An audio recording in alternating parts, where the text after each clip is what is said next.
What is going on, everybody? Happy Sunday. Another episode of Men of Now here. I'm joined today by Joel once again. How you doing, brother? Up, brother? We've got Josh from Renegade Wingman. How you doing? Spectacular, my friend. Awesome. And then we've got a special guest. We got Ridoku, who's been in our chat and been watching some of the content. And I said, hey, why not come on and be a part of the show? Let's talk. So thanks for being here, man. Thank you very much for inviting me. Absolutely. Absolutely. So today's topic is on burnout.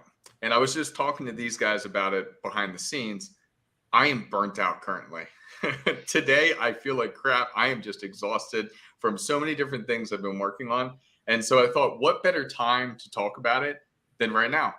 And essentially, what we're going to do is we're going to talk about burnout in multiple different aspects, because you can have burnout in dating, you can have burnout in the workplace, you can have burnout just in personal life, and you need to figure out ways to recharge.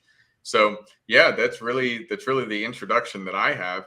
If anybody wants to get started talking about maybe one time that they've experienced burnout or anything like that, go ahead. I mean, I feel like we should probably lead off with Joel, right? Because I mean, especially with sobriety, right? That would be a huge topic, I'd imagine. So I'm sure that you've got quite a few examples there, especially when it like really matters most, right? Where you're trying to be good and you're trying to like change those habits, and you just get kind of burned out on it. So I would imagine that how you guys deal, and how would you deal and manage with that? That's a great question, Josh. Yeah, I appreciate you bringing that up. It's, as you guys know who are watching, like self-improvement is a full-time gig. So for me in specific with addiction and stuff, I have a tendency just to always want pleasure and ease. And so a lot of my work has been learning how to embrace the discomfort, kind of something that Josh, you talk a lot about in Leveling Up. And yeah, there's just times where you give it 100% and the results you're hoping for don't come through. And that often can lead to the sense of, okay, everything I'm doing isn't working. Maybe I messed up somewhere along the line. This is really frustrating. So what we're going to touch on today a bit too is the importance of taking those breaks, giving yourself a rest, like a mental rest, emotional rest, physical rest, and then coming back recharged and having that renewed, I would say, like love for life again. That's one of the worst parts about burnout, is that the thing that was bringing joy doesn't become joyful anymore. So similar to addiction, like when I was smoking weed 24/7, I wasn't getting high. I wasn't enjoying it. I was actually burned out, ironically, pun intended. But whenever I would take like a tea break, I'd come back and I would enjoy the weed a little bit more because I had that rest. My chemicals could reset. So I kind of like to look at this whole topic in like an addiction sense. Like we can get addicted to dating, we can get addicted to work, we can get addicted to all these things that bring us pleasure. And so taking breaks and learning how to find that balance can be really important. So yeah, moving this on through the panel, like what has your guys' experience been with burnout as of late or in the past? How have you worked through it, etc.? I mean, I'd say definitely on like my end, burnout, it's like recognizing it is always the key factor, because a lot of times it like sneaks up on you, and then you just get to the point where just like, I'm just waking up, I'm just like exhausted and tired, I don't feel like dealing with anything. And so for me, what I realized that the number one symptom that I'm getting to a point where it seems like I'm getting burned out is if it feels like I'm constantly in a losing battle. Then it's like, okay, that's the sign that it's like, all right, I'm like starting to burn out, right? Whether it's like a project I'm working on, whether it's a deal I'm trying to close, whether it's, dating and looking for something specific, then it's like, man, if just, I feel like I'm constantly like just going to battle, and it's a losing battle like every single day. When I start like hearing that voice creep in, that's when it's like, oh, okay, this is a sign that I'm getting burned out. And so you got to know when to, like you said, take those all important breaks and rest. Like the mind's a muscle, like everything else, that you can overstrain it, overstress it. So you have to take a little bit of rest. So for me, usually going for a nice drive, or just like getting away for a day and just like being by the ocean, or just somewhere where I can just kind of recharge them, my batteries, then I can come back refreshed and really get after it. But it's important to recognize when it's coming on, and also realizing that all things are temporary. So like when you're happy, that's going to be temporary, but also when you're like stressed, strained, and like feeling burned out, that's also temporary. So that helps you kind of get over it a bit quicker. And so for me, definitely it's recognizing the onset of it and going like, okay, like if it feels like I'm constantly losing the battle, or no matter what it is that I've whatever it is I try, it's like, okay, time to take a little bit of a step back, because oftentimes we feel that we just need to push through it all, right? Push through it. So that keeps you like in a constant state of burning out, because you're not letting go to a certain extent, and you're trying to double down and really force something to go through. So that's where for me it was had to learn that lesson quite a few times in my life, where it's like, okay, I can push and push, but if I'm not at maximum strength, I'm not going to get through. So in order to get back to maximum strength, I need to take a step back, recharge, get myself recentered. And for me, that's been like the huge key in like preventing burnout, because as I say, an ounce of prevention is worth more than a pound of cure. Oh, Say that one more time. Yeah. Say that one more time, Josh. Yeah, ounce of prevention is worth way more than a pound of cure. So preventing that burnout is key. So recognizing when you're getting to that point of getting burned out before you actually get there, it's something that we all have to like kind of figure out for ourselves and where our own limits are. Because a lot of times you can be a lot more, your limit is a lot higher than a lot of people in your circle, or sometimes it's a lot shorter than people in your circle, just depending on who you're with, what you're around, and what the situation is. But always recognizing when it's starting to come in, and then catching it ahead of time. That's the best route to go when trying to manage that burnout. I like that. And this comment here, sleep much more. Ain't that the truth? When we experience burnout, it's typically because we are letting certain things go in our lives that we probably should not. All types of different habits, whether it's eating appropriately, sleeping appropriately, not working out. That's when things tend to slip a lot more. So definitely recognizing those habits and paying attention to it. Like, am I slipping up here? Because if you're not working, if you're not getting the right things, you're not working at peak potential. But let me ask you. Let me turn it to Rodoku. What's been your experience with burnout? When is maybe a time that you had burnout, whether it be in dating or in the workplace or really anything? Yeah, something that I've experienced before a few times. Personally, I think it's kind of a character flaw. I think if you're getting burned out, it's kind of like what you guys are touching on. An ounce of prevention is better than a pound of cure. It's like that. I think if you're doing everything that you possibly can, and you've got the right motivations, and you've got a plan of action in place, and you know what you want, and you're going after it in the right way, I think you're going to get exactly what you want eventually. And I think the only reason we burn out is because somewhere along that, we either don't plan it out the wrong way, or we fall off the bandwagon. So going back to what we were talking about with sleep there, for example. So some people struggle with sleep for various reasons. They might have a history of trauma. They might be taking medications that are getting in the way. They might not be exerting enough energy throughout the day. And then they don't get the kind of quality of sleep that they need. And then obviously that has a knock-on effect. But if we were doing all those things right, is that going to happen in the first place? Well, potentially not. So yeah, my experience, for example, I've burned out a couple times where I'm training, and just from trial and error and looking at different things and trying to research how this all works and how the body and the mind functions, I think most of the time I was overtraining. I can force myself to eat more. I can force myself to train more and train harder. But if you're doing more than the human body is capable of, you're going to burn out. So that's an obvious example that I think we can all relate to as men. Absolutely. Yeah.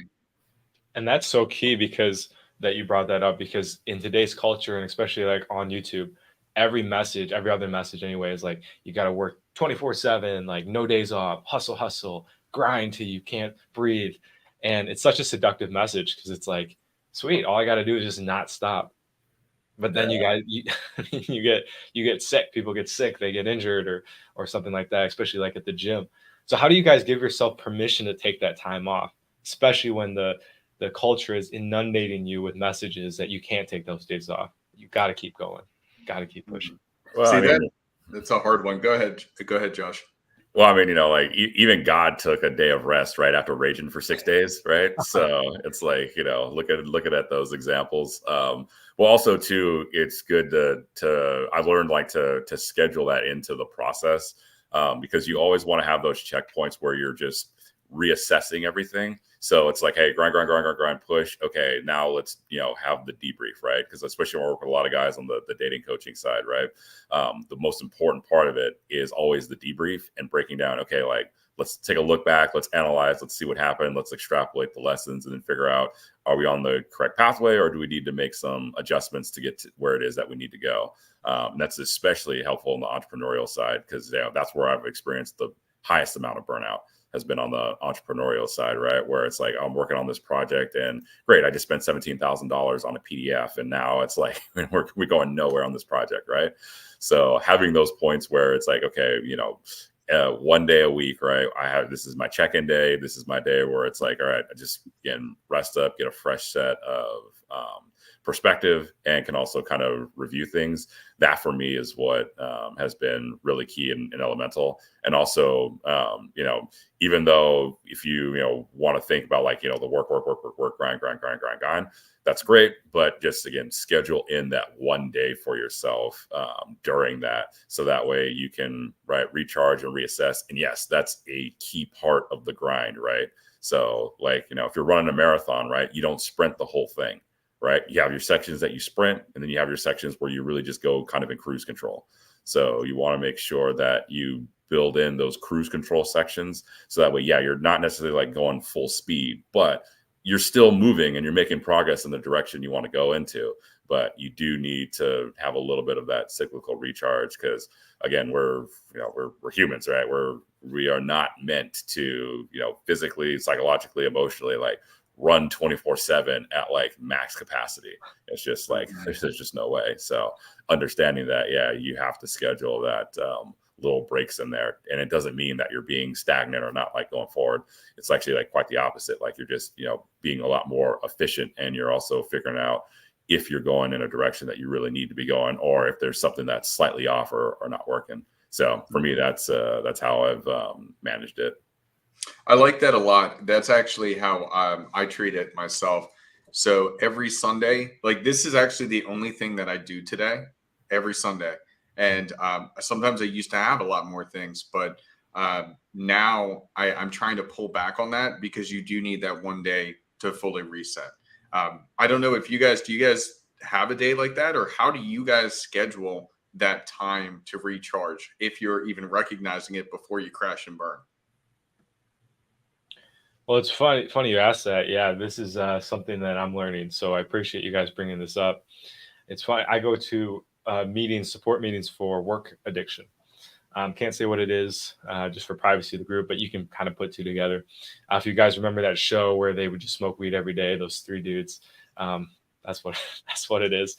And yeah, it's so funny when you guys talk about these things. Like this is exactly what they teach in those programs. Like schedule a day off. Like do something kind for yourself, because people come in and they're just like, I can't stop working and I got to work every day. They have all this guilt, maybe like childhood stuff has come up, trauma, scarcity from the past. That's like a whole nother topic. But what's funny is that when people do take that day off, they're over the long term, they're way more successful. So it's like ironic, right?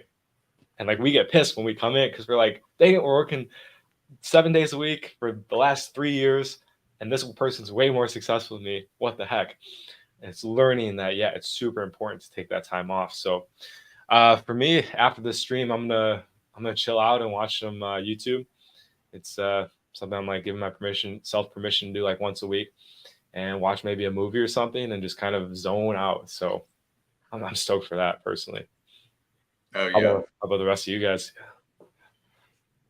Udoku, any thoughts on that? How do you go ahead and recharge your batteries? Who, me?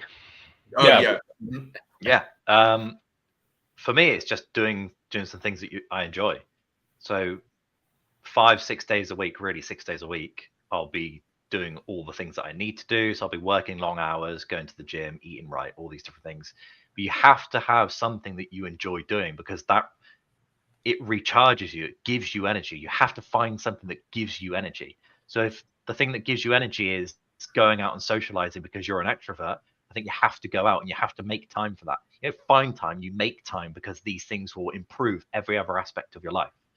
Mm. If you're somebody that needs more sleep than other people, you have to plan around that. If you're somebody that just wants to, I don't know, play computer games or play chess or whatever it is, you have to find time to do those things, because that will give you energy.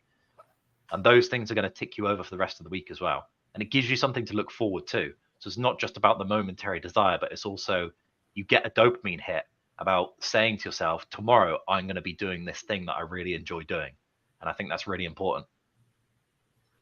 Love that. No, absolutely. And I know with you, Josh, I need to get a little bit better with it, but you're huge when it comes to having everything on your calendar. You've got your life planned out on that calendar. And so that whole making time to recharge, I wouldn't be surprised that you don't have blocks of time where it's like Josh's time on that calendar. Yeah, you have to, because again, like things always pop up, or you're like, it's real easy to get like double booked, especially when you get like busy. But yeah, I kind of have my like, hey, I don't exist time to the world, so it's like, all right, cool, I'm out, and either I'll go out for like a nice long drive, right, or do something like that, or even like some days where it's like, all right, cool, I'm just gonna sit and like play video games for like 2 hours, right, because then that's 2 hours, it's like my brain is in autopilot mode, right? I'm just like, enjoying some entertainment, and then just when I'm done, come back, I'm like, okay, cool, like I'm like refreshed, like my mind didn't have to like think too hard, get pushed or strained, but also just it got that relaxation and a little bit of that like entertainment factor, because as they say, right, pain is necessary but suffering is optional. So it's like if you're constantly like grind mode, like you don't have to like suffer unnecessarily. It's like, hey, like you can rest up a little bit, you can take a little time to like enjoy life a bit. Because yeah, like a good mentor of mine, who his height, he was in his 30s. He's older than me, but he was in his 30s, and he was worth like 115 million, something like that. Crazy successful guy. And so, I asked him like, hey, if you were doing life like all over again, like what would you do? And he said, honestly, dude, I would have like just enjoyed my time a little bit more, because he's like, I got so caught like in the grind mode that, there just comes a point that the level of a success that you hit, the ROI just isn't worth the input that you're putting in with all the sweat equity. So he's like, honestly, I would have just like enjoyed a bit more of the time, because I did find myself like, burning myself out quite a bit. And the time, that's the one thing I'll never get back. Like, just it's gone, right, once it's passed. So I would have enjoyed that a little bit more. He's like, but I'm making up for it now. So, now he just travels all over the world, like, going wherever he wants to go and doing whatever it is he wants to do, which is great. But, that was definitely a lesson that I kind of took to heart, where I was like, oh my gosh, like, you'd think that someone that's like crushing it out of the park, right, would be like, oh yeah, like, keep at it, keep going. But even he was saying like, no, I would have just enjoyed my time a lot more, because then I would have appreciated it a bit more, but also would have had a bigger ROI on all the sweat equity I was putting in. So that's definitely something I took to heart quite seriously. No, it makes sense. And let's be honest, is there really that much of a difference between $50 million or $115 million? And if Actually, it there was only slightly is.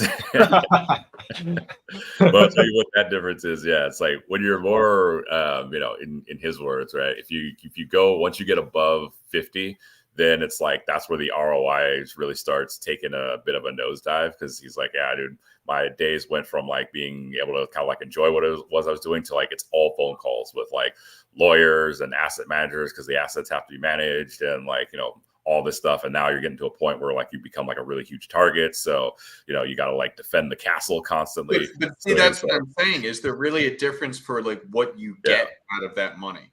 Yeah, no, it just caused more things to manage, more stress. Yeah, the only real difference, right, is like if you want like something ridiculous like your own private jet, right, or like a super yacht, then it's like, okay, now it's you can do it. But for pretty much everything else, he's like, yeah, no, it was just like, I was good at 40 million, I was okay. But again, like whatever it is, right? Whether it's, money, dating, lifestyle, like, friendships or whatnot. You do have to look at that point of like, diminishing returns, right? Because again, we're humans, right? We all have our limits with everything. So, know like where the point of like, all right, cool, like this is a good healthy medium versus like, okay, now I'm like putting in more effort and just like not getting any more oil out of it, or getting any more reward out of it, right? So as they say, right, you want to boil water just 212 degrees, that's all you need, right? Any more and it's just purely wasted energy, because at 212 degrees the water boils. So if you turn it all the way up to 250 degrees, you're just burning excess unnecessary energy to get the exact same result. So, try and think about that point of like harmony, I guess, so to speak, in any endeavor that you have. That's interesting. I would take $1 million right now, gladly. You know how much my life would change with $1 million? Oh yeah. I need 50. Gosh, no, it's so funny you say that too, because most of the people I've met that are super successful and happy, like they don't work a ton. Like maybe they did at the beginning, but they really enjoy their time. And so that's a great lesson to put that first, put yourself first. There's this quote I really like. It's no one on their deathbed ever said, I wish I would have worked more on my business. And I think about that one a lot, especially when I'm like, I have to do this other order, or I have to do this or that. It's like, well, do I? No. That is interesting. I remember hearing that in the past. I have not heard that one in a while. Nobody on their deathbed. That's because it's not what you're thinking about. And it's like, a lot of times it's, I wish I spent more time with my family and my friends. I wish I got to see more of the world. Like, that's why it's such a shame that culture, at least in the US, is, and it's interesting because I'm working for a Canadian company right now. It's like French and Canadian. There's headquarters, both locations. And the way that they treat it is every July and August, people take off like a month at a time, because they care about being able to have that vacation, that recharge time, and actually enjoy life. Whereas American culture, they don't do that. And we just burn ourselves out. We give up vacation days. And that's one thing that I just see the difference with working with these people, and like just the culture change. And everybody just does seem happier. Yeah, and you have to figure out what that balance is, right, between like wellness and productivity, right? Because then, like on the one hand, that's fun. On the other hand, right, when you have like a deadline and it's really pressing, then it gets like frustrating because it's like, oh, no one's like in, like, no one can make it happen. So yeah, it's definitely interesting, like the pluses and minuses of both of those systems. And having worked with U.S. companies and European companies, it's definitely like very different mindsets. And then like working with companies that are based out of like Asia and China, right? It's like you can't get them to stop working. Dude, they do. Yeah, they work 6 days a week, every single week.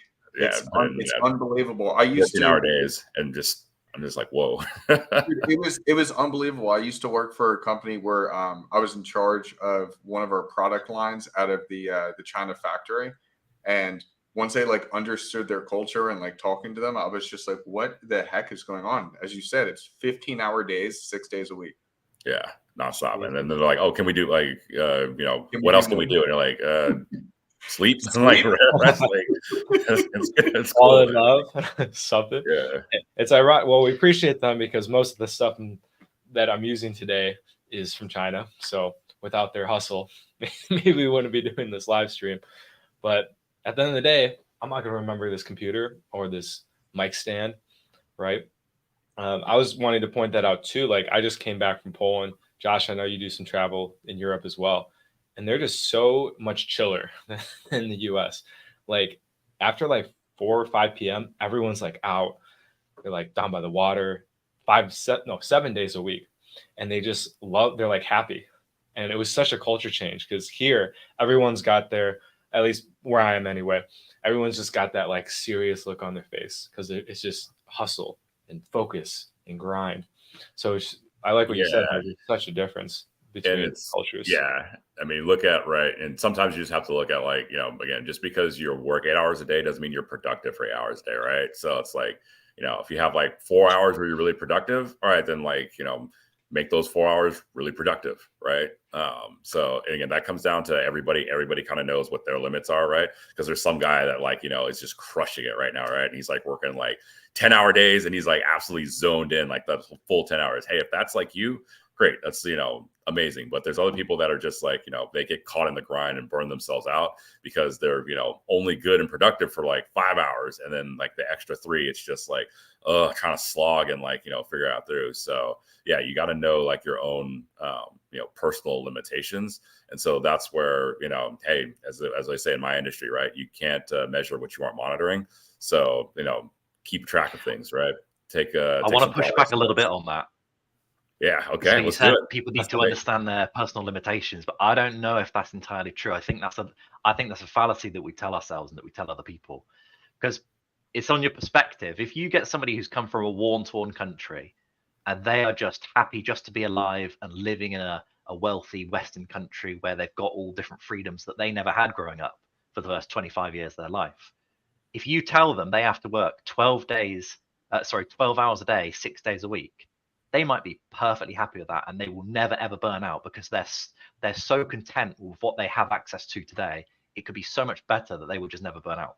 So it's perspective, but then also it's like, I don't think you can expect workers to work past a certain point. I think you've got to understand that there are people who are just in it just to work the job and go home and live a balanced life, as if you can never live a truly balanced life. Those are the ones where, yeah, I think you have to be mindful that at a certain point it's diminishing returns. You're not going to get your return on investment out of those people. But like you say, there are people out there who are working 16 hours a day, 7 days a week, and some of these people don't burn out. I mean, Mr. Beast once did an interview and he said something to the effect of he works about 10 or 11 days in a row, non-stop, every waking hour of the day until he burns out, and then he'll take half a day off. And then when he's recharged, he's watched a movie, he's had a chat with his friends, then he'll go back to work because he feels like doing that because that's what he's passionate about.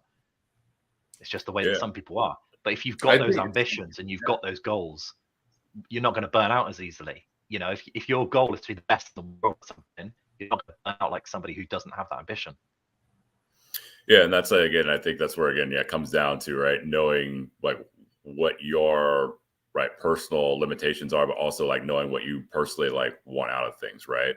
So like for myself, with some of my business partners, right, that I work with in certain projects, I'm the guy that's working 12 hours on it, while other guys can 8 hours is their max and they're good. Other projects, it's more of like, guys, I can give you 4 good hours because I'm over here, and here. But after that, I need to like switch topics to something else, right? So leveraging kind of those strengths, and again, knowing like where you are effective and productive. And again, it's very much a personal thing, right? Where again, for some things, right, it's like, hey, all day, every day. Yes, absolutely. Right. You want to talk cars? Absolutely. I can do a 48-hour straight, live cast on cars. Easy peasy. That's my thing. Right. But something that may be a little bit more productive, right? Where it's like, okay, like there's a lot more heavy lifting and things involved. Then, all right, cool. Yeah. I'll give you a very, very good, solid, let's say like 8 hours on it. But, if it starts getting into hour 10 or 12, I know my limitation is, hey, I'm going to burn out on it. I just need like a bit of a break. And, so yeah, I think that again, it comes down to, where everybody is at and what they're looking for. Cause again, like as long as you're giving that, you're putting in the maximum productive effort that you can, right? You aren't leaving things on the table, then all right, great. Cause again, some people can run for, they can run a marathon and be great. And other people, they can run a marathon and like by mile 3, it's just like, oh boy, all right, this is going to take them I won't even make it to 3. So, again, guys, if you want HUDs to run a marathon, comment a running shoe down below. There you go. If you want Josh to do that 48-hour live stream, comment a car down below. Yeah, leave a comment. I'll do it. But yeah, so again, that's I think the thing is, just again having that honest assessment, right, and just being honest with yourself about, hey, here's what I really can put all my effort into 100%, or how far I can go with this, and here's where I just know myself well enough to know that, all right, this is just not my thing or my forte, right? So yeah, to to your comment, Radoku, I don't think that there's I don't think that it's necessarily that it's like a limiting belief that we tell people, where it's like, know where your limitations are at, but it's more of like, hey, know where to apply your energy. Because again, not every endeavor that people have out there, whether it's constructive or destructive, right, is going to be something that people can fully throw all of their energy into at a sustained effort, right? We've all got sort of different things that we can throw it at, right? So if you want to sit here and talk about different dog breeds, I'll give you 5 minutes. So me and dog breeds, I love dogs. I think they're awesome, but I can't get into the different breeds and this and that. There's a small one, there's a medium-sized one, right, and there's a big one. They're all good boys. That's all I know, right? So that's kind of more of my take on it. But it's good to have like that some good pushback for some healthy discussion and debate. So I always welcome. Now here's something to think about too, to avoid burnout. So let's say, for example, dating. When you're going out there and you're trying to become successful at dating, if you try and do everything on your own, you may burn out from failure again and again and again. And so not just with dating, but with anything, I think it's incredibly important to recognize, like, all right, this ain't working and I hate it. And then getting a coach. I think that seeking that advice is so important, because if you can figure out a way to do things in, let's say, 2 hours instead of 10 hours, I mean, oh my God, frees up so much more time for other things. And I think that's what's so important when we talk about self-development, and getting those coaches and focusing on those certain areas of our life. Because ideally, we want we want the tools, we want to be good at this stuff, but if we do it all on our own, it's going to take a heck of a lot longer to get there, and we also may never get there. Well, you need the balance of energy too, right? Like, you're trying to pick up the 50-pound, like the 200-pound log by yourself. Well, you got someone else that helps. Like, hey, suddenly, like, all right, cool. Now you only have to pick up like 100 pounds each, right? So you just need that balance of energy. And so, yeah, whether you have a coach or again a good friend that you can go out with, or again a good small circle, like everybody I know that's super successful, they all have a team. And so, again, you just really need to kind of balance that energy, because again, like, if we're all, like, say all four of us like working together, right, the days that I'm stressed, right, then Radoku is like, hey, he's the calm voice of reason, right? And then Hudson, you're the one that's like, okay, we're going to be productive over here. And then Joel, you're like, all right, we can focus on this. But again, you all pick each other up and you balance out that energy. So instead of like one of us having taken on the full brunt of everything, it's like, actually we can all pick up the different pieces and really like complement what it is that we're doing and we're working on. So, and again, that's why I always love these shows. This is a really interesting point that you bring up as well, because especially the analogy you just gave of if four of us are working on something together, well, you get energy from other people, don't you? Because you're only willing generally to do so much for yourself, but you might be more willing to do things for other people. Or with other people. Even if you don't necessarily like them, you might be willing to go further just because there's other people involved. Yeah, so it's always a great idea to collaborate. And that's a great point too, because again, it's like, now it's like, oh, they're relying on me, right? I can't let these guys down. So it's like, all right, well, you know what? I got to like go do this, because like I know that, right, Radoku is going to be putting in that extra hour, so I'm going to put in that extra hour too, right? So a lot of times that's a little bit different. That could be that you're trying to work in tandem, but it could also be competition as well, which is fantastic. Yeah, competition creates some amazing things, right? And it's kind of the fundamental law of nature, right? Survival of the fittest. So those that figure out the best, the most creative ways to compete become the most successful. So yeah, I like that. That's why I enjoy these things, these panels so much.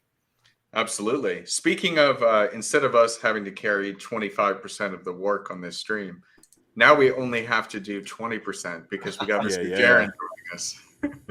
How are y'all doing today?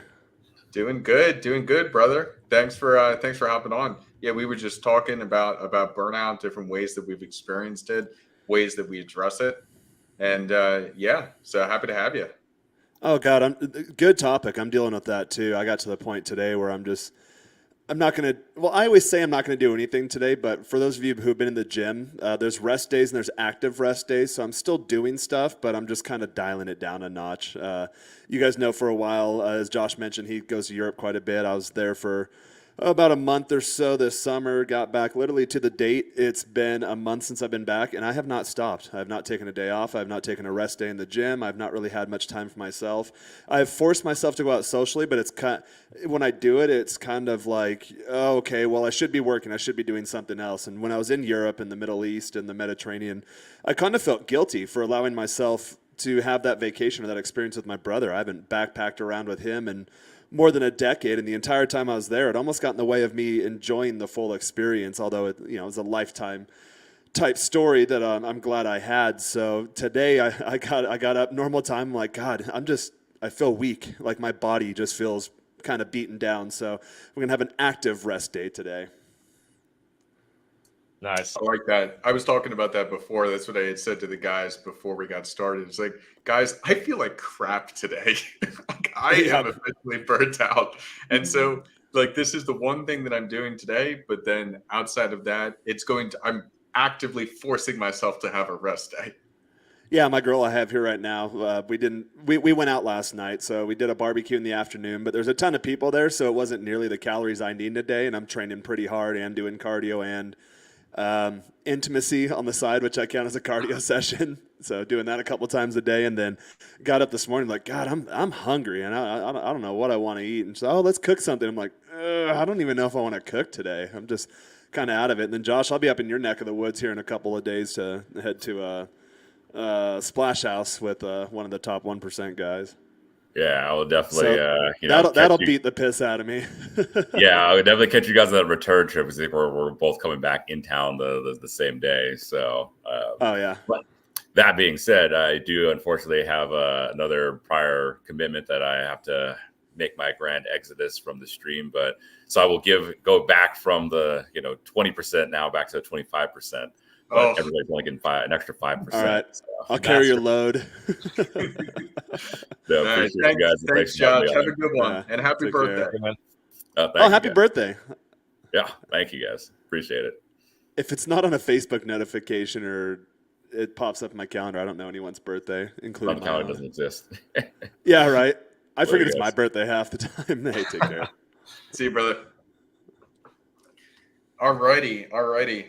So yeah, I don't know where we want to dive a little bit further into this, or you know what? How about we go back to some of the things we were talking about? Like, so what do you do, Jaron, to avoid that moment of burnout? Because I know specifically for me, I'm not good with this.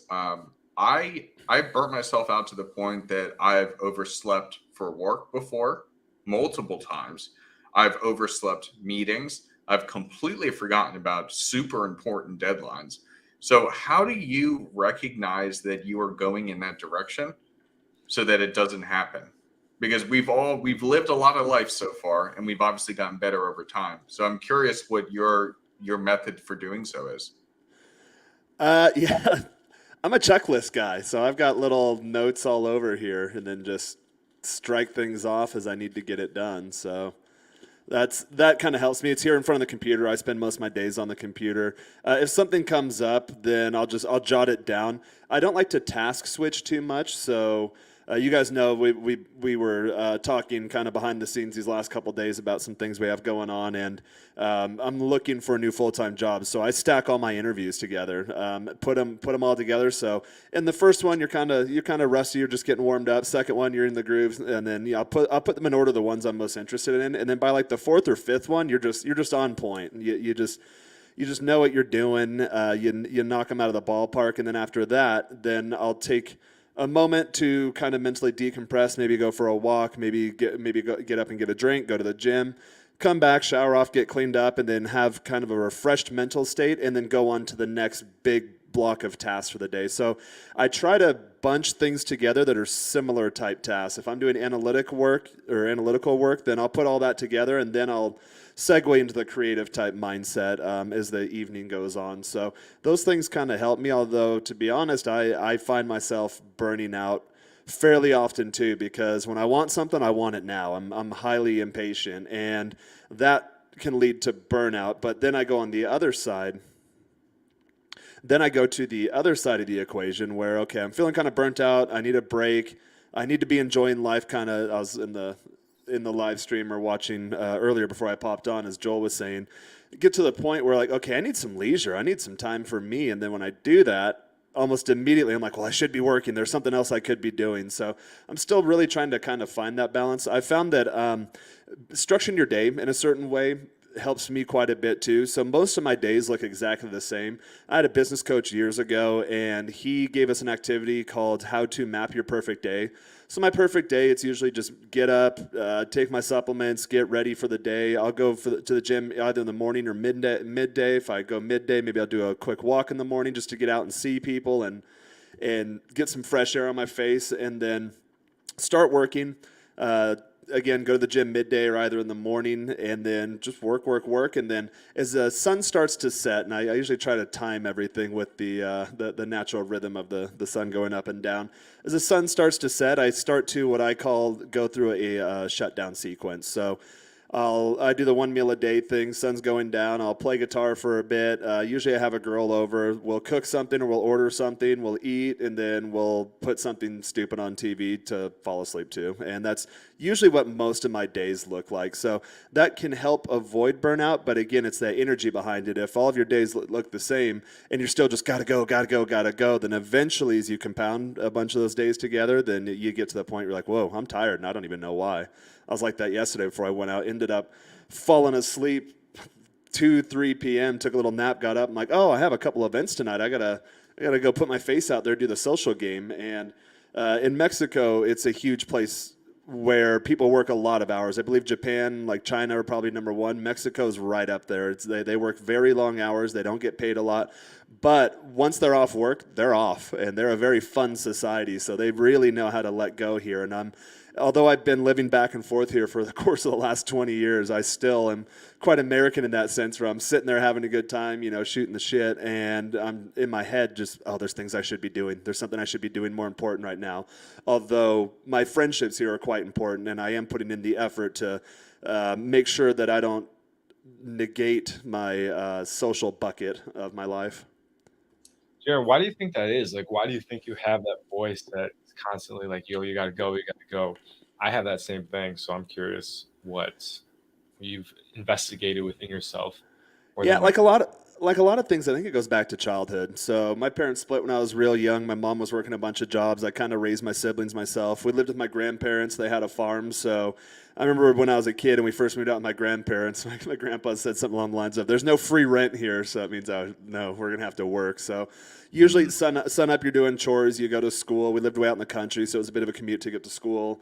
Do school all day, do your extracurriculars, do your sports, do your whatever, get home, do more chores. We all took turns cooking, so Monday night was my night. We'd have to cook for the whole family and kind of unwind, get mentally prepared for the next day, go to bed, and then do it all again. So I think it's just kind of ingrained in me as part of my core operating system. Well, it's good you're recognizing it and catching yourself. I think that's the biggest catalyst to growth, is being able to say, yo, this is a pattern I don't like. Every time you can interrupt it, it's a little win. So I'm feeling that today. I'm like, after this live stream, I was telling the guys, I want to just chill out, watch some TV. But my mind's like, yo, you should go get some shit done. It's like, My mind's like that too. I'm like, oh no, there's always more work to do. You're never not gonna have work. Right. Absolutely. And I think it's important to have boundaries. You got to have boundaries against, if like, even with the different things that you have to do, if you always give in to what everybody else wants, and then you're also trying to do what you want to be doing and be as productive as possible, you can't be a people pleaser forever. You need to be able to give yourself, discipline. Exactly, Phil. It's discipline. You need to have discipline for yourself. You got to give yourself a break. That's a good point. Set boundaries for yourself too. So I'm really good at calendaring things out, but I also have to make mental blocks in my calendar to where, like, hey, this is me time. This is time that's not going to be filled with someone else. And even with the, I know this isn't the topic, but the dating thing, there's now nights, and I'll string a few together. I was like, you know what? I don't want to see any girls. I don't want to go out. I just, I've been stringing a lot of really productive days together, and you feel good about that. But at the end of the day, for me, a productive day, especially doing this kind of stuff and then doing my corporate consulting and then any sort of other things I have going on in my professional life, you're always on. You always have to be on. Like we're in front of an audience right now, you have to be on. When I'm on a sales call, you have to be on. When I'm entertaining a marketing client, I have to be on. When I go out in the social situations, like, okay, the gringos joining us, they're going to ask me a bunch of questions about politics and how I like Mexico and things I think about kind of controversial issues. I already have those answers all banked away because I have the experience. I've gotten in the reps, but you have to be on. And sometimes at the end of the day, I was like, I don't want to be on anymore. I just want to be off and by myself.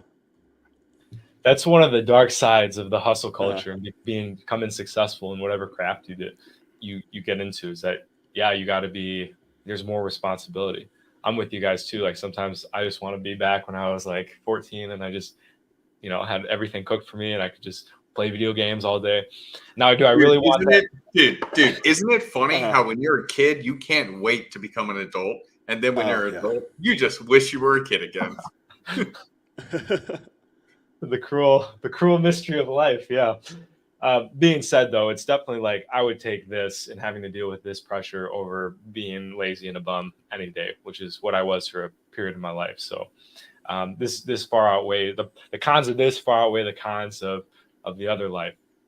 It's just good to know too going into it, like especially if you're a young guy and you want to have this great business, you want to become someone on YouTube or whatever, Instagram, whatever, that there are going to be another level of responsibility. So I always say the universe never gives you more than you can handle. So as we all gain more responsibilities, the universe gives us a little more on our plate and tests us a little bit. We're always getting tested. And as soon as we get comfortable, like, yeah, I can handle this. Yep. The universe is like, oh yeah, by the way, here's something to shake the boat. It's like, oh man. So then coming for a circle, yeah, I gotta have those boundaries. Have you guys ever encountered this? I've mentioned before in previous streams I've done, even months ago, I think like back in April, I started mentioning this, where you're grinding away, you're getting things done, you're pushing the needle forward bit by bit, making a little bit of incremental process or progress day over day. And you get to the point, and I've noticed this for the last few months within myself, where at the end of the day, you feel like, okay, I'm overworking, but I also feel like I haven't done enough. And it's weird entertaining those, they're holding those same two thoughts in your head simultaneously. Yeah, I think I've identified what that is as well. So, and it comes back to what you were saying before, where when you're on, you have to be on all the time. Whether you're doing a coaching call, you have to be on. If you're going out and meeting people, you have to be on. Like, regardless of what you're doing, you have to be on. I think it's different parts. And what I mean by different parts is, you know how we say there's a part of me that likes this and a part of me that doesn't like this. It's like that. We have like different parts of who we are that makes a collective. So the person that goes out and socializes is not the same part of you that is heavily focused on the work at hand. It's not the same part of you that's out on a date with a girl. They're different. I think to have a fulfilling life, you've got to try and maximize your efficiency as well as how much you're satisfied with what you're doing with each part of you. If you're neglecting a part, I think that's where burnout comes in. If you're not going out and seeing your friends and that's important to you and that's a big part of who you are, I think you're going to burn out. That's a like great that. point. That's huge because for me, like a lot of people think that I'm just like this crazy extrovert. I'm really not. I'm more the like extroverted introvert where yes, I love having those extroverted moments, but if I don't get the time to myself, I completely shut down and I become like a robot dealing with people. And I noticed that, I think I noticed it the most when I go on business trips, because when you go on business trips, you have to get lunch together. You have to get dinner together. You have to hang out after dinner. And it's like, look, we're working all day. And that's one thing that I always do is when I would have to go to an office, I always like to take lunch myself. And I always spend an hour myself sitting in my car and I'll listen to music, I'll listen to a podcast, and I just zone out. And that way I'm able to recharge for the second half of the day. And if I'm not paying attention to that introverted side of myself, then I can't, I'm useless. Or I'm working at, I don't know, 50% capacity. Yeah, guys, I'm happy you brought that up, Radoku. There's this book that I'm reading right now. It's called No Bad Parts by Richard C. Schwartz. And it's about Schwartz is great. Oh, great. That's awesome. You recognize him. Yeah. And so if anyone's out there and they're like struggling with that, like, Radoku, what are you talking about? Like, I'm one person. Like, what do you mean there's these different parts of me? Like, this book is really helpful to begin healing those different parts and find more harmony in them, because I'm very similar. Like, I have a part that wants to work all the time, and I have a part that wants to chill and like relax. And those parts often fight. Like, it's almost like they they don't collaborate, they do fight. Yeah, exactly. And then I'm stressed because I'm the host. The host is getting drained because these two children are arguing with each other 24/7. And so it's learning how to be the mature parent and parent both of them, set those boundaries with those parts. So really awesome book, guys. I would highly recommend checking it out if that's something that you're dealing with or more curious about. Really powerful. and it's interesting that you portray it like this as well, because it's kind of going back to the topic at hand, that one of the topics we're all familiar with, which is dating. Obviously, we're all familiar with what spinning plates is.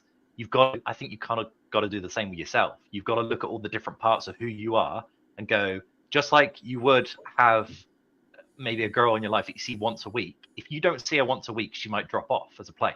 Well, you need to look at yourself the same way and say, if I don't do this activity once per week, I'm not going to feel satisfied with my life. And then it's going to drain all the other aspects of my life. Mm-hmm. That's a great point too. And I always tell that to my guys, that you need to make sure, to the best of your ability in any given time, that you are maintaining balance. And I know that's kind of a hoity-toity woo-woo type thing. People, especially in the U.S. hustle culture, they criticize that a lot. Like, oh, you're trying to seek balance, or can't get ahead if you're seeking balance. Like, I found I can't get ahead if I'm not seeking balance, because there are different aspects of my life. I'm into the music thing. I'm into the gym thing. I do like dating girls. And I find that as I'm making progress, if I make progress in any one area of my life, it spills over to, even albeit a small degree, into all other areas of my life. So when I hit a milestone in the gym, then I'm feeling pretty good. I'm feeling pretty confident. That comes into my work to where, hey, you know what? Here's something I was maybe unsure of my ability at the time, but I just hit a PR in the gym. Like, hell yeah, I got it. Like, I can do this. Or in the music thing, if I start getting ahead in music and I'm making a lot of progress really quickly, and I have a good coach who's guided me along that way, but when I start hitting new milestones in that aspect of my life, then that confidence carries over into other aspects too. Or for me, the music thing is to make sure that my creative side of me keeps going. So that's something I need to do almost daily, even just for a few minutes. Pick up a guitar, strum 2 or 3 songs, set it down, and okay, it just makes sure that creative side of my brain is still firing. But that translates to all other areas of my life too. Even in the gym, you're like, okay, what does music have to do with gym? Well, when I have that music side of my brain lit up, I got my headphones in. Gym is my sanctuary. That's me time. I'm not really thinking about, oh, this weight's really heavy, or oh, I don't have a lot of rest time. I'm just kind of dancing around, just all right, yeah, feeling the groove, and that carries over into every aspect of my life. So I'm curious what you guys think in terms of balance. I know a lot of people in this space are like, hey, you got to grind, no time for balance if you want to get ahead. And there are moments like that where I'm like, you know what, I really need to focus on this one thing for the next few days, or maybe a week, or maybe even 2 weeks. But eventually it's like, all right, I got that done. It's out of the way. I need to go back and make sure that I'm not regressing in other areas of my life that are important to me. Yeah, I'd like to go off that a bit, and in regards to dating. So something I've had to learn in this last year, I'd say like 3 months, is the importance of taking breaks for dating, in terms of like going out and meeting women, because it's really powerful, I think, when you're a beginner, to get as much experience on your belt, approach, overcome that anxiety. But what I see a lot too from other guys that are doing this is that they get to a point where they're just doing the same thing over and over again. And they say this in addiction recovery: insanity is doing the same thing over and over and expecting different results. So guys are going out, they're saying the same lines, same approaches. They're doing mass approaches. So I was in Poland. There's this guy for like 2.5 straight hours. Like, I was like grocery shopping, I was going to see a friend, and he was in the same like little radius, just spam approaching. And it was quite impressive, because it was really like 2.5 hours, just girl after girl after girl. But we talked after a little bit, and he didn't really get any numbers. And you're just like, I wonder why that is. Like, you just did all the work, right? But what I found is that when I take a break from doing all that, and I kind of integrate like what just happened, and then I can go back with like a renewed, fresh perspective, and I'm not so emotionally enmeshed in the situation anymore. We talked a little bit about this earlier too, in like having a coach, a mentor, etc. I found too that when sometimes like I go out with a friend, I went out with Tim. He's a guy that's been on the channel before, and in like 2 hours of hanging out with him and watching him go and talk to girls, I learned more than probably I could have learned a year by myself. So being strategic with it too, and going out with different people, I think can really save you some time and can possibly prevent that burnout in the dating context anyway. What happens too with a lot of guys that go out and just do approaches like they make it their full-time job, everything else suffers. Like they say this too in kind of the RP space, is that you're either making money or you're getting women. You're not doing both. And obviously a lot of people, that's not true for some people, but people make it their full-time job and then neglect other areas. So I think it is like having those breaks is important to be able to focus on other things. So that was a long-winded answer to your question. Yeah, I want to get that off the chest. Well, that's one thing too the space doesn't really cover, especially when guys are new to it. And I get it. Guys go through trauma. They're heartbroken. Their wife cheated on them. They're at risk of losing their kids. Whatever it is. Most guys that come to me, they're going through some sort of drama or trauma, dating related wise, and the space caters to those people, and I think it latches onto those negative emotions guys are feeling at the time, and it gets them going like, oh yeah, women are hypergamous, or oh, they're going to cheat on you, they're always trying to monkey branch or level up. Well, yeah, okay, cool, that works. But what the space doesn't cover is once you start getting good at it, like once you don't, not only do you not have those problems anymore, not only do you have I always say, don't develop an abundance mindset, develop abundance. Like that's where the mindset comes as an element of, or as a consequence of having actual abundance. But you get to the point, and this happened to me a couple years ago, and I'm still throwing points on the board, pretty high numbers, like a pretty good scoring basketball game, annually is the number I'm throwing on the board. What is it, like 1 or 2? No, dude, I've been in triple digits for the last 3 years now, and that's. But at first that was just my focus. Like I really got to dial this in. I got to get it down. I got to get the texting sequence down. I got to get, okay, the logistics stage is huge in Latin America. So in terms of when she's like, hey, ready to get the Uber, you have to, there's a very specific set of steps you have to take. Otherwise it'll blow out at that point in the process. When she gets to the house, there's kind of a sequence or a script you have to run there. But like Joel said, you get to the point where like, all right, I'm not really even interested in this girl. Like I'm just running a mental script in my head, and she's just, lay number whatever for the month or the year or the quarter or whatever you're tracking there. And then eventually you get it down to the point where you take a step back. So I got to the point where like, all right, I'm not going to date any girls that are below a 7. Now I'm not going to date any girls that are below an 8. Now I'm not going to date any girls that have ever flaked on me. Now I'm not going to date any girls that don't come over and they're 100% into me and there's no resistance at all. And you find that the volume is still exactly the same, but you're putting in a lot less effort. So if I log into like my texting apps, I don't have dozens of girls conversations going there anymore. I've got a handful, but they're still converting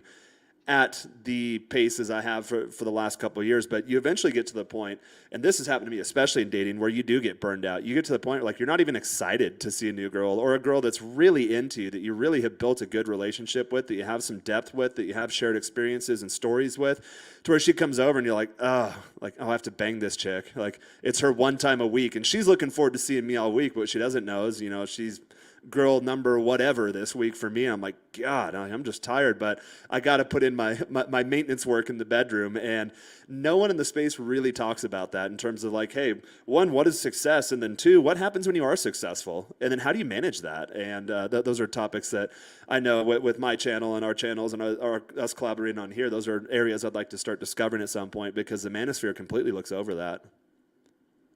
Well, why do you think, Jared? Why do you think you get burned out, like, and you don't get excited? Like, what is physically that? So no fat guys talk about the transmutation of sexual energy, so I believe that's a real thing too. And for me, years ago, I had to start rationing the girls. I'm like, all right, only 2 nuts per chick, but if you're seeing 2 girls in a day, and so you're seeing like 2 girls on Monday, and then maybe Tuesday a rotation girl comes over. Wednesday morning, a chick in the neighborhood that you're talking to, that you matched on Tinder, you're talking to a bit. You're walking in the morning, and she texts you, "Oh my God, I saw you today. Oh, I thought your profile was fake. Hey, I work a couple blocks away from you. Can I swing by for lunch real quick to meet up?" Like, okay, yeah, you know where that's going. By the time you know, you're like, all right, I've knocked out 10 nuts in like 3 days. That will physically exhaust you. And then also the mental energy behind it. Again, I don't spend much mental energy in the sourcing and kind of logistics and getting them oversight. It's more like I've got that locked in. I don't even have to think about it. I just know what to do. But when they get here, it's like, oh, like this is a human being sitting in front of me, and I need to give her the full Jaron Scott experience if I wanted to keep coming back around. And then also, Joel, I think there is an addictive element to it, to where you always need that new fix, that new high. So I remember when I was younger, like the first time I got a 3-way, and you're like, oh my God, this is awesome. You got to tell your friends. And then now I think 3-ways for me happen as often as just regular hooking up one-on-one with, guys that are just getting kind of new to the game. Once you start getting that process down, if you can get 1 or 2 new girls a week, for me, that's like the 3-way thing. So it's like, okay, not only am I entertaining one girl, I have to entertain both of these girls. And a lot of times the dynamic between them, you have to facilitate that too, because there's a very specific way to set up 3-ways. And if if you don't follow the right steps, the 2 girls look at each other like what do we do? So that requires you going back to the professional thing to always be on, but in that bucket of your life. And then you step out of that bucket and you go back to work like, okay, I have to be on here at work, but God, I was just on with this, and physically I am exhausted. And then in the gym, okay, I need to keep pushing it forward. I'm doing a progressive overload thing while being in a severe caloric deficit right now, because that helps my body type just tighten up real quick. So that causes physical exhaustion. So you add all that together and you're like, oh, okay, yeah, no wonder I'm getting burned out. I think a piece of it too that I want to mention, at least when it comes to with the dating thing, I think a piece of it too is like ego. And we're all like essentially like the big dick competition. It's like, oh, how many girls have you been with? And we take that too seriously. We should be living life in the way that makes us happy, not in a way to compare to others. Yeah, I've definitely fallen into that trap in terms of, well, there's content creators out there too that I've followed on and off over the years, and they'll say things like that, like, oh, you need this number, you need this rate or this volume. And then I got to the point recently, I was like, you know what, I've got some solid girls. Like each of the relationships feels like a good quality, what would be like a girlfriend boyfriend type relationship, although I don't do two-way monogamy with any of them. It's always one-way monogamy for me. And you get to the point like, you know what, I don't need to constantly be sourcing new girls or trying to boost that number up, because those are kind of, we use this term in marketing and sales, vanity metrics at that point. It's like, okay, cool. Yeah, I banged 100 girls in the last year, but I look through my list. I'm like, I don't even know half these chicks. I see the name. I have no recollection of who that is. Or have you guys ever had this happen? You match a girl on Tinder and they're like, oh my God, Jaron, like, oh, I thought I'd never hear from you again. And you're like, who are you? Or you run her through the same script in the same sequence. She comes over and she's like, oh yeah. And like, she's like, oh, I like what you've done at the place since the last time I was over. I'm like, I don't remember you being over. The worst one is when you meet her out on the street in public. Yeah, and you don't know who she is. Oh my God! Hi. I've had that happen. Hi. Yeah, cool. Good to see you too, whoever you are. You. But you brought up an interesting point as well, because especially where everything's gone online now with online dating, and we've kind of like learned to maximize the results that we get. We've also got to appreciate, especially when you're first starting out, you're not going to get very many results, and you're going to be putting in a lot of work. The amount of social interactions that you're having on the dating apps in particular, you might have had 2, 3, 4 social interactions in a day with different girls previously, before that, using day game and night game, maybe, if you're consistent. But with dating apps, you're now having 10, 20 social interactions a day. Like, you're swiping on all these girls, you're opening a bunch of them. They're all the same conversation. They're all the same sequence, even on the date. Exactly. What do you do? What brought you to Mexico? How many brothers do you have? Are you the oldest or the youngest? Oh, tell me. It's the same conversation over and over again. It's the same because if you're good at what you do, it should be the same. It should be most of the same. But what I'm saying is, you're having so many social interactions. It's like, how does your brain compartmentalize that? Because we're evolved to be in a group of a max of 150 people in a tribe. Like, we can't remember more than 150 people. That's just how our brains work. So if we're having 15 interactions in a day with new people, how does our brain work on that? Like, how much energy are we putting into that? And I think that's where the burnout comes with online dating as well. If you do that for a long period of time, everyone burns out eventually. Everyone needs to take a break, and they get to a point where they're like, fuck it, it's not worth it anymore. I'm just going to do what I want to do. Or they delete the app entirely for 2 weeks and they come back to it later. Yep.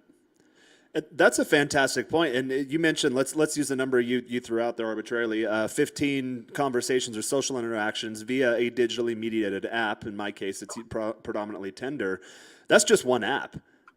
When we do these streams or when I go on bigger shows, like when I get in front of Rich Cooper's audience, I can get up to dozens of new follows and messages and people reaching out, guys sharing. Huds and I joke about this, guys sharing weird reels that they think, okay, at some point they're going about their day like, Jaron would really like this, but they don't realize I got 40 messages that day on just Instagram, and I have 2 accounts, and then on my Facebook accounts, and in my every time I log into Facebook, I manage a private group. So it's just at least a couple dozen new notifications. I go into Slack for clients. I'm in some advisory type positions in my professional life. There's messages from clients. Telegram, I talk to you guys in Telegram. I have Signal chats for various groups I'm involved in. So at any given time, if I put all my apps here and the tabs across the top of my browser, I probably have 300, not necessarily messages that I personally have to respond to, but 300 little ding, ding, ding. Someone mentioned you. Someone commented on this. Someone tagged you. You're just like, oh God. And that alone is a mental overload. So I think it's great to bring up just like the digital nature of things. Whereas when I go out here, oops, I keep knocking my damn desk. When I go out here, I take the same route to the gym. So there's 2 little taco stands here on the corner, and I wave to him every morning. And then I walk by my tailor's a couple blocks from here, and he's usually outside sweeping or opening the store, and I'd see him. And yeah, I live in one of the world's biggest cities, but this neighborhood I live in is very small. It's only a few blocks, so you see the same people, but your brain's not having that overload. You see the same people at the same points in the day, and it's a little more manageable to do that. Definitely. And it's something that spills into every aspect of life. It's in your dating, it's in your business, it's in anything that you're doing. If you've got 300 interactions going on at any one time, you're going to be burnt out because it's non-verbal as well. Like you're not getting that non-verbal communication that you get when you do see your tailor stood outside of his shop and you say hello and you spend 30 seconds having a very brief conversation. You get to see his eye. You have eye contact. You get a hit of dopamine from that. Yep. You have a hit of dopamine from all these little things, his hand gestures. He might, like the girls that you wave to. You get a little hit of dopamine that you don't get through these online interactions. So you're getting less reward, and you're having more interactions that you have to expend energy on. So it's kind of like, what do we expect? Or if you had this happen, my last few weeks have been real busy because I'm looking to take on some more work professionally. In the professional bucket or vertical of my life. And so you're getting emails, interview requests, and then, fill out this assessment, and you're talking to recruiters and going back and forth. So your inbox is full of messages, and your Tinder's full of messages, and your WhatsApp's full of messages, and Telegram and Signal and Slack, they're all full of messages. Facebook's full of messages. And then you get to the point where as the week goes on, you get them all cleared out. And then there's this like weird thing that happens to me every now and then where there's no new messages. And it's like the universe aligns. No new emails, no new Tinder matches, no new Facebook notifications, no new followers, no new comments on YouTube videos. And I find myself, it's almost, this is addiction, where my thumb is literally going through the apps on the phone, expecting there to be new messages, and there are none. It happens very rarely, but every now and then it happens where the universe just aligns perfectly to where, oh my God, there's nothing going on today. And it's weird. It's like everything I need to get done is out there. All the messages have been responded to. All my emails are out. Everything has been scheduled, calendared out. What do I do? And then that's usually when I'll go on Sundays are good days for that in Mexico because it's family day, so there's usually not a lot going on. But then that's when I'll go to the park or I'll go for like a nice long walk by myself. And it's weird. You're like, oh my God, everything's taken care of, and I don't have ding, ding, ding, ding, ding across the 17 different apps I have open at all times on my phone or my desktop. And it's weird. It's almost like the silence is deafening. Man, it sounds like a meditation. Like a forced meditation. Oh, dude, I love those days. So that's literally how I wake up every day. Especially on the weekends, I wake up late and I avoid touching my phone usually for the first hour that I'm awake. And it's because I'm always like, God, how much am I going to have? How many of these notifications? Because as soon as I open up my phone and I see all those notifications, I kind of know what the workload for that day is going to be, whether it is something through Telegram or matches on dating apps or, whatever it may be. And I just avoid it because I'm like, I just want to have a relaxing day. And some days it is relaxing. Like today, not too much. So feeling good about that. But yeah, it's it really does. It kind of overloads us. And I think it's very interesting how technology has done that because, in the past, we kind of talk about you have a tribe of like 100 people. Everybody knows each other, and that's about it. Well, now we got a tribe of hundreds of thousands potentially, depending on if you're, what you're connected with. So it's just, it's crazy. It's very different. And I think that detoxing is really important. So like, for example, something that I'll do, like outside of like not doing anything for a day, but I won't even say anything to anybody, and I will just go dark for a day or two. And that helps me to recharge because, I don't owe anybody an explanation unless it's an emergency. And by just taking that time to myself, like turning the phone off, putting it away somewhere, it just helps because otherwise continually responding to all those messages, continually not even responding to them, but just monitoring them. Like you, when you're saying all these different apps, you could have 10 different apps that you're bouncing back and forth between, and just think about how much time you're wasting that you could be doing something else. So I think it's just something important to pay attention to.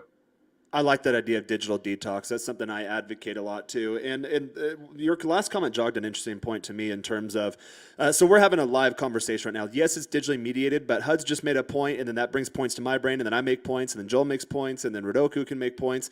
What happens with your digital apps is you have so many, they're conversational threads. They're not in real-time conversations. So you see, oh, these 7 people texted me. I got to get back. I usually respond to messages in batches. So I go through, but I consistently have to re-bring up that archive file of, okay, where did we leave off in the conversation? What were we talking about? What I say before? You scroll up through the conversation, huh? And I think that requires a lot more mental bandwidth than, okay, yeah, we've been on this stream for an hour and 10 minutes now. I've been on for a little more than half an hour, but this is all in my operating memory. This is the only thing I'm doing right now. My iPhone is being used as the camera. There's no other tabs open for, bandwidth issues on the high quality live stream. So I am here. I am present 100%. And I think the digitally mediated nature of our modern world makes that very difficult sometimes to where, okay, you're not really giving 100% of your mental bandwidth to one task. You're kind of all over the place. We were joking when I came on. Okay, 20% of the load, there's 5 people. Now 25% participation for each person to make 100% of a podcast. But when you have hundreds of messages, like, okay, I'm giving 1% of myself to these 100 or hundreds of messages, so a fraction of a percent, you're not really giving them the best of you or putting the best quality out there. So I love the idea of digital detox. I used to do this quarterly. I'd do like an extended fast. That's more for spiritual purposes, but I used to call that a dopamine detox. No sex, no porn, no nicotine, no caffeine, no screens, no nothing. And usually when I do those, it's just me and maybe a book, hardback, no screens, or me and an empty notepad. And you'll be amazed at what you can fill that notepad up with in 5 days when you have no other outside stimuli. And it's kind of scary at first, but it's a really cool activity. I remember the last time I did it, that was no eating either. I don't do dry fast. I do liquid fast. So I'm taking in plenty of liquids. And at the end of that, I remember, I think I was visiting my family, and I went to my mom's house, and she had like bacon and eggs, and I took just a little nibble of bacon. And when you reset your dopamine receptors, that bacon, like you can taste every little grain of salt and like the fat and the consistency. And it's like when you see a child try chocolate for the first time and their face just lights up. Well, that's their brain be like, oh my God, what is this? And you can do that with an extended dopamine fast. Digital detox is a part of that. And another point I like to make, and I advocate my guys do this all the time too, or at least be mindful of the fact that to not get lost in the digital world. So a lot of people, especially when you're out in public, you see them glued to their screens. I've got an international plan on my phone here. I do have a Mexican number, but I don't ever usually re-up it for high-speed data. They have very good Wi-Fi and digital connectivity here. But a lot of times, like, okay, my data sucks to the point, like, I can get an Uber and I can send text messages or I can make phone calls, but I can't stream YouTube videos when I'm outside of the house or I'm not connected to Wi-Fi. And I could very easily fix that. I can log into my Telcel DSL account, re-up the data credit, and then my phone's at 5G again. But I kind of do that intentionally to where, okay, when I walk outside of the house, I'm walking away from the digital world and I'm in the analog world. And friends that have known me, you know, again, I've lived here off and on over the course of almost 20 years now. Friends that have known me, they'll comment, they'll say, well, your Spanish is really good grammatically, but pronunciation-wise, that it's not as good as it used to be. I was like, well, that's because I spend all day in English in my digital world. And then when I walk outside, keep knocking my damn mic. When I walk outside, it's like, whoa, you live in Mexico. We speak Spanish now. And it's weird. Whereas before, prior to internet, smartphones, all that, I was living up in Washington State. Okay, there's 2 connecting flights I had to take down. So it was like a 12-hour minimum mental transition. Like, okay, I'm going from the English world to the Spanish world. Now it's like, once we're done here, I'll hit end and I've got a girl here. I'll walk out and then boom, right back into Spanish analog world. And I think any of those, that major task switching requires a lot of mental bandwidth and energy too. I see it kind of like when your computer's lagging and you open your task manager and you see, oh, this task is taking this much memory and this task is taking that. You're like, okay, yeah, why is my video choppy? Oh, because I have Adobe Premiere open, and that takes a lot of mental bandwidth. I view that the same in my mind. Okay, all of these things, even the slightest little ding notification, oh, so-and-so texted me, oh, she's coming into town next weekend, I'll have to check my calendar and see if I can see her. Well, that's now in your operating memory bank, and until you close that task out, it's there. And guys, if you're watching, maybe comment in the chat, just think about when you do a mental bandwidth audit, what are the things you're carrying around in your head right now that are diverting energy from being 100% focused, like in this conversation with you guys. And when I started downsizing my life years ago to become a minimalist, that was a big thing for me. Like, okay, I have this truck that I have just for if it snows, but I lived in Southern California, it's not gonna fucking snow. Okay, I have this truck that I have to park on the street because I only have one parking spot, and so I have to make sure the insurance is good on it, tags are good on it, street sweeping days, Tuesday, Thursday, and I always forgot what side of the street it was. So you walk out, you know, you're walking past your truck if you're out, you know, in the neighborhood or something, you're like, damn it, there's a ticket on that. Well, that's $38. Well, add that to my mental to-do list. I have to go onto the San Diego Parking Enforcement website and pay that damn ticket. Otherwise, the fine will have more fines levied on top of it. And that's just one thing. So for me, like literally getting rid of physical stuff in my life, it was liberating. Like, you know what? I drove the truck maybe twice in the last 3 months, and that's to like go to Baja, California for the weekend with my friends. I can just get rid of the truck. And then eventually I bought a pedal bike and was riding it around the neighborhood. I'm like, you know what? I don't even need a car anymore. And I calculated out, it makes more sense for me to not have a car payment, not have insurance payment, none of that. And then when I want to go run errands or need a car or something, it's actually cheaper. Same thing here. I don't have a car here. It's cheaper for me to do Uber than to have the operating expenses of an automobile, but also it frees up my mental bandwidth. So I don't have to worry if I go out of town. Is someone going to come into the parking thing here and screw with my car? What if someone hits it? What if, well, there's a scratch on it? Damn it, that's something I have to do now. And that's just one item. That's just the category of car in my mind. I used to have multiple guitars. I had a place in San Diego, and then I had like a little apartment in Playa de Tijuana. Like, okay, now I have multiple properties. Like, did I leave my toothbrush here? Oh, is my Bluetooth speaker here? Where is it? Oh, so-and-so's renting it out. Am I gonna go down to Tijuana and see like my apartment trashed? All of that mental bandwidth has been freed up by doing the minimalist thing. So again, not saying that it's necessarily for everyone, but guys watching, like start to be cognizant of all of these tasks that you're running in the background that really don't serve you in this face-to-face interpersonal moment to where you can dedicate 100% of your mental bandwidth in the moment to what it is you're doing, and see if that doesn't start changing things a little bit for you. I like that. It's wild. Like, I mean, thinking about TikTok and stuff, like the younger generation, I think about this a lot, how it's affecting the Gen Zers, right? I don't know if you guys hang out with many of them, but like I'll play hoops with some of them. And it's very, like, you can't really talk to them because they just spend so much of their time on their phone. And so like, I'll try to have a conversation, but you can just tell they're just not in it, and they divert so quickly. And then even when I watch them interact with each other, they are very like, you know, they divert very quickly as well. So it's just going to be something I'm curious to see is in the next 20 years, how that generation, once they're like our age, like in their 30s, what is that going to look like? Because like communication in person is so key. Like you were saying, Jaron, like you need to be able to talk in person. But a lot of this generation can't. My brother, he's 20. He has a very difficult time communicating because I think a lot of it is because he spent so much time of his life just like this. So Oh, we talk about that in online dating in terms of if you want to. Guys get really mad about this, like, oh, I know she's talking to all these other guys, but like that doesn't mean she's dating them. That doesn't mean she's translated them from the digital world to the analog world. So you can start bringing her out of the digital world into the analog world by like voice messages. I'll do FaceTime calls. I keep it to a minute or so, but let her actually see my face, hear my voice, feel my presence. Although yes, it is digitally mediated, as compared to all these other guys, like, oh, hey, when are you free? What are you doing? Oh, and I still, I'm pretty good at the game thing. I've gotten it figured out, but I still have girls flake on me every now and then. And whereas guys that are newer are like, oh my God, she flaked on me. They take it as like personal disrespect. I'm like, dude, you're one of hundreds of conversations. I think I had a girl flake on me a couple days ago, and the girl I was looking forward to seeing. And that's one thing I want to touch on, because I don't want to lose sight on this comment from before. This is from a little bit ago. Went on a few dates with a girl. She stops responding to my texts, but watches every Instagram story I post. It's so weird. Relating to people has become strange and disconnected. That's how she relates to you, though. And so in this, just to answer this for you, to let you know exactly what's going on, it's because she has somebody else and you were the second option.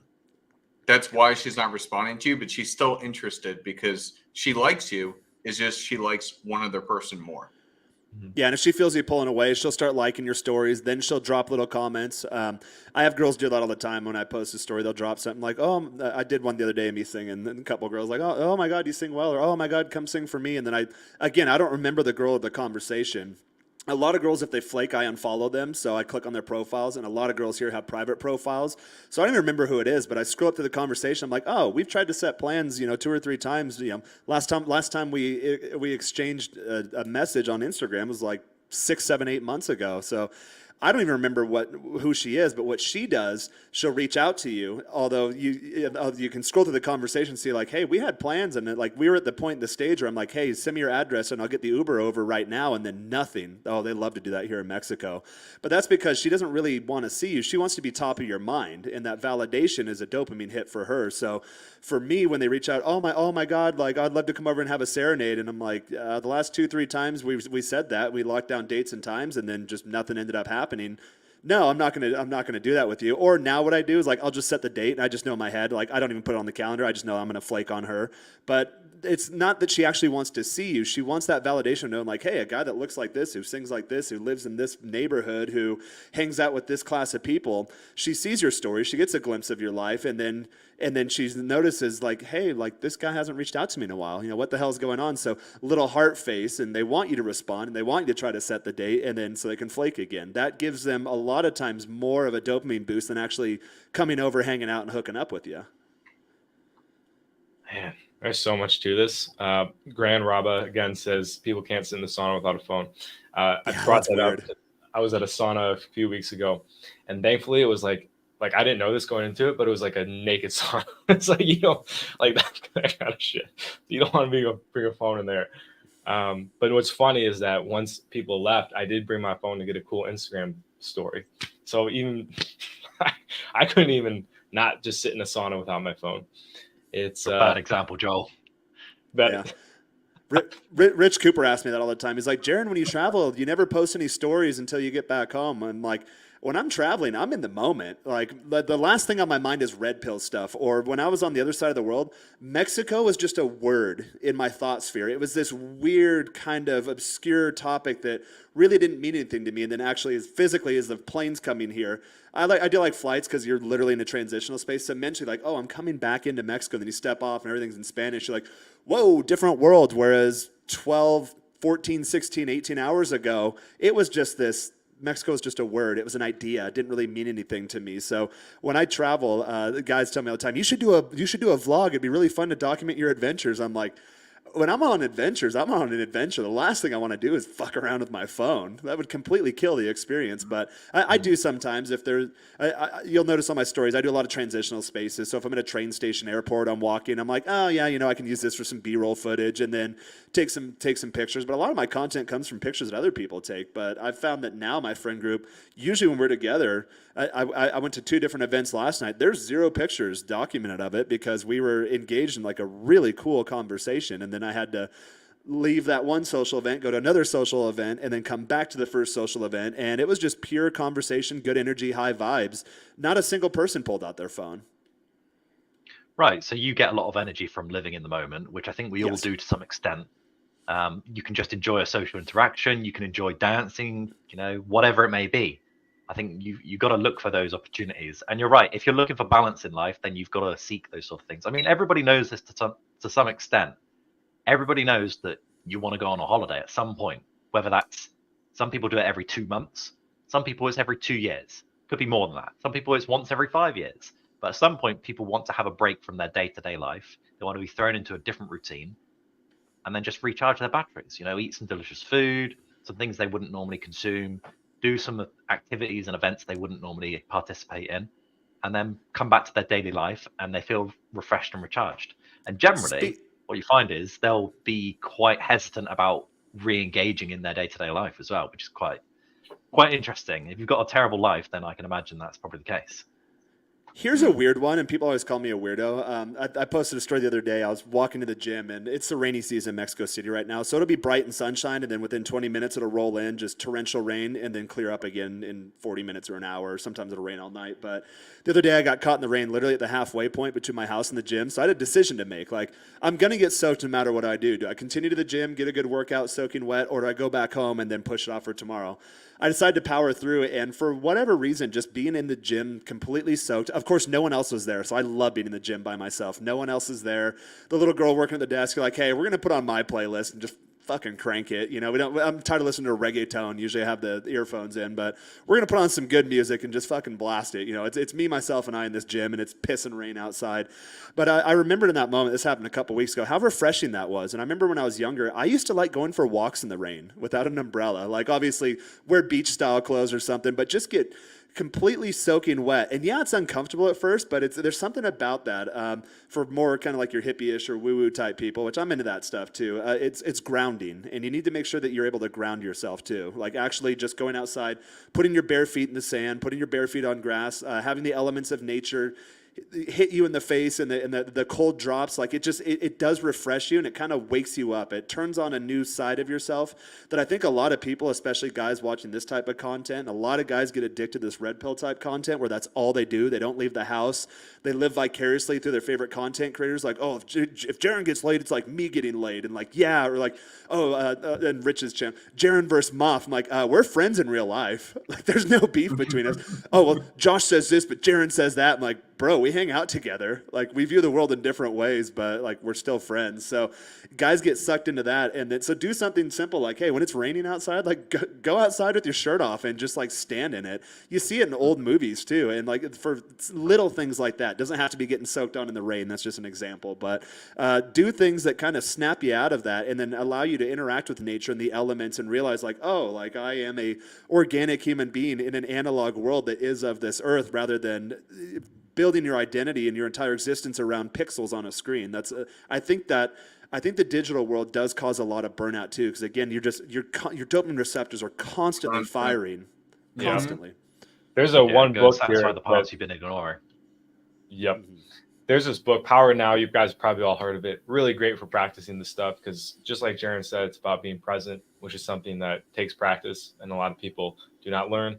I did not learn this until a few years ago, and it's completely changed my life. So guys, check out this book too if you're wanting more info on how to do that, like what Jaron said, and to find that beauty. Something Eckhart Tolle said too, which was crazy, is that most people spend average 17 years of their life watching TV. Holy shit. Let that Damn. 17. How much do they spend watching YouTube? Probably at least 17. I think they go hand in hand. It's going up. But anyways, guys, we're coming up on this hour and a half here, and I'd like to wrap the show. So we'll just go reverse through this whole thing. So Rodoku, thank you so much for joining today. This is a great conversation. You're welcome anytime. Is there any place people can find you or anything you want to share? Any final thoughts? Yeah, I mean, look, I've got a YouTube channel. There's not much on there at the moment. There's no content that I'm going through at the moment. I'm starting to do some video editing and stuff, and eventually I'll be putting out my own content. But for right now, no, there's nothing there. All right. Oh, good. No worries at all. I'm actually going to Thanks for talk to you coming. about that video editing as well at some point. But all right, Darren, what do you want to plug? All right, guys. Well, my name is Jaron. You probably see me around. You'll see me around a lot more. If you need anything at all, if you have any sort of dating questions, lifestyle questions, fitness questions, I used to be a big fat guy, and now I'm not. So, like, there's a couple of things I can help you shed some light on. Reach out to me at Instagram at Menshrine. You can see it actually just right here below. If you haven't done so already, through following me on Menshrine, click through to my channel. Subscribe, like, comment, share any types of videos. Start getting the message out. We're doing a lot of collaborating. We will start growing this brand. And then also, I manage a men's group as an extension of Rich Cooper's Entrepreneurs and Cars brand. It's called the Top 10%. That's for guys looking to level up in all areas of love and life by building lives worth living and loving. We have monthly Q&A sessions, live in-person meetups. We started doing weekly workshops, professional related, that guys are getting a lot of value out of. You have access to me, Josh, Joel, anyone else, Rich, Moff, other admins in the group that aren't currently on this stream. You get discounted coaching services and premium products. We're starting to do live in-person meetups. Guys do their own regional ones, but we're doing group sanctioned ones. We have our first conference in Toronto coming up in January. We're planning one in Mexico City, where I'm at right there, for probably around this time next year. So get in there. We've got a lot of good stuff going on. Even if you don't know if you can add value, you do have value to add. There's something you know that guys would love to know, even if you think your life sucks at this moment. You are doing something that someone even that has, and we've seen this before in the group, guys that, hey, I make $1 million a year, but this guy has this down, and this guy doesn't realize it. So you have something to give, and if you go into these types of communities with that mindset, like, hey, we're all going to show up and give and help each other level up, there's a lot of cool stuff going on, and we're making some remarkable progress. We have some amazing success stories in there. Again, that's Top 10% group. Reach out to me, Instagram at Menshrine, for more information on that. Or if you're ready to roll, just click on that link that HUD's put up on the screen there. It'll take you right to the paywall. I'll get a notification. I'll hold your hand, lead you in there, show you how everything works, get you introduced to everyone, and we'll get you leveling up to be the best version of yourself, or the top 10%, as it is appropriately named, of the population. Beautiful. And I just am throwing that out there to answer your question, Grand Raba. Every Sunday at 3 p.m. EST, we tackle another topic. So yeah, definitely tune in. We have a lot of fun doing it. All right, Joel, what you got going on? Yeah, so you guys can follow me at Sobriety University on YouTube. I talk about quitting addiction topics from a variety of substances, including going on those dopamine detoxes, like the boys talked about, super key for becoming the best version of yourself. I've been on a dopamine detox for the last 5 days, and I'm going to watch some YouTube, and probably just YouTube tonight. And I know the first hour, I'm just going to be like eyes wide open, just like, oh, this is crazy. And then I'm probably going to get burnt out and then depressed. But hey, that's the cycle. So I accept it, and it'll help me recharge. Quick note, Rage Rebecca, probably butchered the name, but he's asking about the community here. Shoot me an email and we can talk. I'll put it down below. I would love to help you out, man. I get it. It's you're in a good place.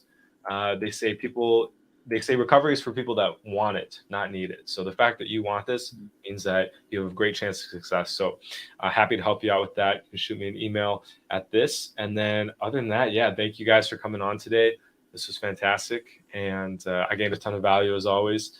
Hope you guys did too that were watching. And yeah, pass it on to you, Huds. Cool. Yeah. So as you guys may or may not be aware, I am a dating coach. So I help guys of all ages be successful out there. So the best way to reach me is at the Hudsman on Instagram. You just shoot me a message.